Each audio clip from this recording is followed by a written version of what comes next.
What's up guys? At ngayon naman ay mag-unboxing. Ay, kan nga pala to, di pala box. At yun na nga, mag-uncanning and review tayo ng Le Beau Le Parfum Intense ng Jean Paul Gaultier. Ito ay legit at authentic or real. And I checked the box.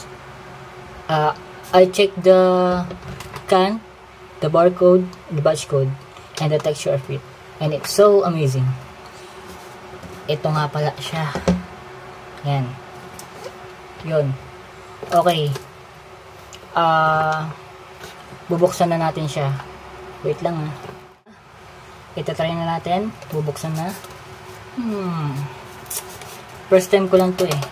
First time ko lang magkaroon na ito. Woo! Lang din ha. Mabalik ako. Guys, laki. Gawin natin ha. Ngayon, subukan natin. Gawin natin to.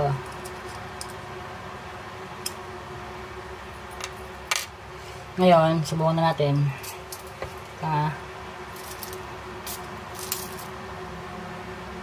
Wow!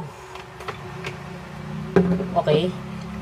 It is sweet, woody, coconut, amber, vanilla, tropical, fruity, powdery, more spicy, and iris.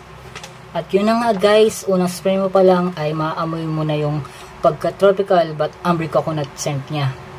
At ang ibig sabihin naman ng tropical but amber ay maamoy mo yung pagka-pineapple, fruity, na piña colada at pagka-amber scent niya.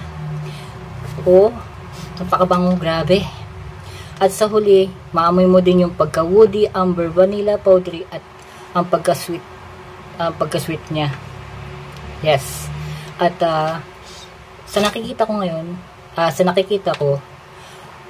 perfect din ito for daily use or in a day and night or what you prefer. Yes. Alam mo, ngayon lang ako nagkaroon na itong perfume na to sa tala ng buhay ko. First time ko to eh. First time ko makakuha ng ganito. At astig ng bottle niya. And another collection, baby. Yes.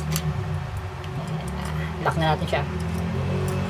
And spray. Yes. At ayun lang guys. Bango, amoy coconut talaga. Whew. And yun lang guys. I hope you like my uncanning and my review about Le Beau Le Parfum Intense by Jean Paul Gaultier. Bye! Love you all!